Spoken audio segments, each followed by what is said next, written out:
За бид өхөн мэднэ. Байгалийн ховслын хууль. За амьд амьтан төрөл зүйл байгалийн ховслын хуулиар үүссэн гэж дайрны сургаал дээр гарч ирдэг.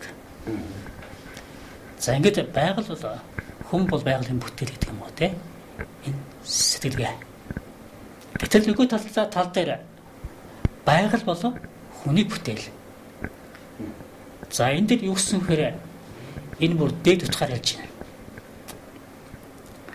Байгалийн ховслын хуулийг ховслын хууль. Орчнгийн үндсэн хуулийг албаны ховслын хууль гэж үздэг. Тэ. Өөрөөр хэлбэл амьтны амь нас бол албаны ховслын хуулийн бүтээл. Амьтны бие махбод бол байгалийн ховслын хуулийн бүтээл. Тэ. Одоо орчнгийн үндсэн хуулийн тогтолцоо, үндсэн хуулийн матери, орчнгийн үндсэн хуулийн заалтыг хүн төрөлхтөн эзэмлэх юм бол хүссэн дурын амьтнаа, хүссэн дурын очлонгоо одоо бүтээх болцоотой гэсэн үг. За жишээлбэл байгаль бол арслан бол тэ байгалийн амьт. Гэтэл арслан огт үндсээр мөксөн гэж бодъё.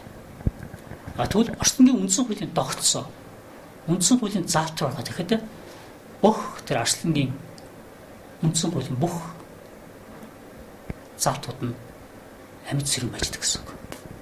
Тэргээр нь үндсэн дээр ямар ч төрлийн амьтан, ямар ч төрлийн ертөнцийг иргэн сэргээж болдог, бүтээж болдог. За бас нэг талаар юм байгаа. Янгэр ямаа гэдэг бол байгалийн амьт. Гэтэл хотны ямаа гэсний сони амьтан болчлаа шүү дээ. Харахад байгалийн амьтан живш, нийгмийн амьтан живш болайцсан.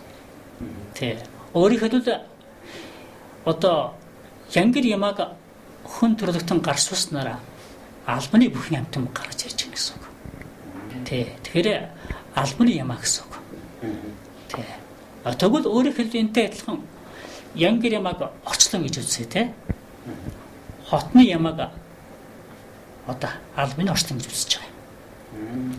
Орчлонгийн үндсэн хуулийн технологи, үндсэн хуулийн материалыг нээж эзэмшсэний үндсэн дээр түүнийг бүтээснээр ашигтуулын албаны орчлон, ашигтуулын албаны байгал, ашигтуулын албаны нар, ашигтуулын албаны сар гэхчлэн юм гайхалтай ертөнцийг бүтээх болцоотой гэсэн үг.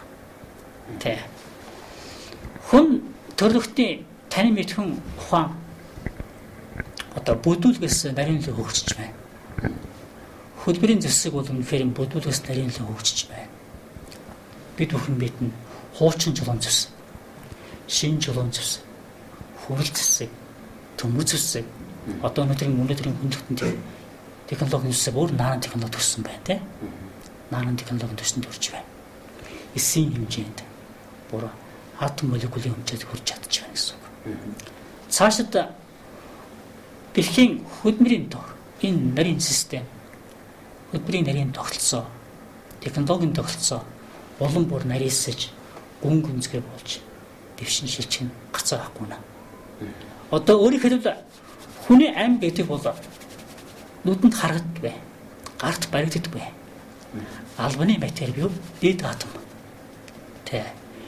Яг тэр дээд атомын технологи, дээд атомын бүтцэд хэрэг хүн төрөлхтөн тэрийг гарч эзэмсэх юм бол гайхалтай орчлон ертөнцийн үндсэн хуулийн тогтолцоо, орчлон ертөнцийн үндсэн хуулийн амьтан, орчлон ертөнцийн үндсэн хуулийн орчлон тэ энэ бүхнийг бодтойгоор бүтээж болдог юм аа гэдэг бол хүн бүхэн харах байхаа тэр цагт тэ. Тэ. Нөгөө талаараа одоо атомын технологи ховшлогдснаар гэдэг юм уу? Кибер ертөнц үүснэ гэдэг юм уу те? Тэгэхээр тэр ямар агуу их ажлын байр, ажлын зах зээл үүссэн бэлээ те? Хичнээн одоо тэр хичнээн сая хүн бол ажил төрөлтэй болж шít. Кибер ертөнцөөр тий. Энтэй адилхан энэ зөвхөн кибер ертөнцийн тухай ойлголт юм. Тэгэхэд энд бол дээд атом буюу орчлон ертөнцийн үндсэн атом тухай яригдаж байна. Тэр атом нэрийн технологи нээх юм бол хүн төрлөختөн дээр нь хичнээн сая тэрбум 80 ажлын байр үүсгэх хэлэх юм байхгүй. Хүний хүчин чадал, техник технологийн хүчин чадал, хүний оюун ухааны хүчин чадал ямар хэмжээнд өрхийг одоо хэлхийн мэсчгүй тийм гайхалт дээр ирээдүйн ертөнц өгч байна. Тийм өгч байна. Тийм. Нөгөө талаараа ингэж байгаа. Модернизм буюу орчин үеийн соёл үүсгэхийн тулд хүн төрлөختөн нэлээд олон мянган жилийг зарцуулсан. Үндсэндээ сэргэн мандлын дараах үеэс дэлхийд цааханд орчин үеийн соёлын хандлага гарч ирсэн. Шууд хэлчихэд техник технологи, шинжлэх ухааны техник технологийн бүтээн байгуулалтын эцсийн зорилго нь соёл шинжилгээг бүтээхийн тулд орж байгаа. Тэгтэл орчны ертөнцийн үндсэн хуулийн тогтолцоо бас техник технологийн түвшинд яригдах юм байна. Тэрийг дээд орчин үеийн соёл гэж үздэг юм байна. Дээд орчин үеийн соёл гэж үздэг юм байна. Тэгэхээр энэ ном дандаа ирээдүйн тухай бас хэд өнгөрсөн ертөнцийн тухай өгүүлдэг одоо ийм нэгдсэн таны мэдэх ухаан мөндөө. Тэгэхээр энэ одоо ирээдүйн тухай гэснээс агаарын тоолбарын нэрэн гэж одоо таны номдоо гарч байгаа шүү дээ. Тэгэхээр ер нь ирээдүйд бас хүн төрөлхтнийг ямар хөө хотелон хүлээж юм бэ гэдэг энэ одоо ирээдүйд болох үйл явдал хүн төрөлхт одоо хэрхэн тэнцвэл одоо зөрөх вэ гэдэг талаар бас таны ном дээр юу гэж бичигдсэн байгааг дурдвал. За энэ дээр би бас нэг юм хэлэхтэй юм байна те. Орчлон бол орчнгийн үндсэн хуулийн бүтээл. Орчнгийн үндсэн хууль бол орчнгийн бүтээл. Орчнгийн ажлын эцсийн үр дүн орчнгийн үндсэн хууль. Орчнгийн үндсэн хуулийн ажлын эцсийн үр дүн орчлон. Тэгэхээр энэ бол албаны сургаал, албаны орчлон, албаны ховслын хууль, албаны байгаль энэ тухай бодхоос арга байхгүй болдог. Орчлон бол дээд алба юм аа. Нар нэг л унтрах юм бол, хүний зүрх нэг л зогсгол юм бол те бүхэн зүйл дуусаа. Өөрөлд орчлон бол дээд алба. Дээд албаны бүтээлийг орчлон ба орчлонгийн үндсэн хууль гэж үзэж байгаа. За тэгээд орчлон ямар шалтгааны үүднээс, ямар шалтгааны улмаас үүссэн гэдэг бас нэг асуулт гарч ирдэг. Тэр нь албаны эрэлт хэрэгцээний хууль гэж гарч ирдэг. Албаны эрэлт хэрэгцээний хуулиар амьтан үс. Албаны эрэлт хэрэгцээний хуулиар хүн төрлөختөн үс. Албаны эрэлт хэрэгцээний хуулиар одоо нийгэм соёл хэмжил үс. Албаны эрэлт хэрэгцээний хуулиар дэлхийн зах зээл явагдаж байна. Тэгэхээр албаны эрэлт хэрэгцээний хууль гэдэг ийм ерөнхий утга гарч ирж байгаа. Энэ хуулийн утгаас үнэхээр хүн төрлөختний бүх хөгжил дэвшил дээдээс доод руу биш доодоос дээд рүү бүдүүлгээс нарийн руу дэвшин шилжих юм байна. Өнөөдрийн компьютер, интернетийн технологи гэдэг чинь ямар нарийн бэлээ те? Хичнээн нарийн төсмөл асар өргөн талаастай болж ирдэг. Өөрөөр хэлбэл зэвсгийн технологи гэдэг юм уу? Зэвсгийн технологи хэдий ч нэл бүдүүлэг байна. Төдий ч нэл дайн их гарна. Зэвсгийн технологи хэдий ч нэл хуулийн нарийн байна. Төдий ч нэл дайн гарахгүй. Өөрөөр сүмийн зэвсэг гэдэг чинь дайн гарах өнцгөө болж байна гэсэн үг тийм. Утгагүй болж байна гэсэн үг. Гэтэл тесрэх бөмбөг, гарнат, ихслийн зэвсгийн бөмбөгчнүүд гоо одоо тасралтуу гарч ирдэг даа тийм. Гэрцэгээр ингээд хүний хөдөлмөрийн хүч чадал, техник технологийн хүч чадал асар нарийн байцсан бол хүн төлөвтөнд их амгалан, амар амгалан тэр ертөнц чинь өөрөө хайндаа бий болох зүйл юм байна. За.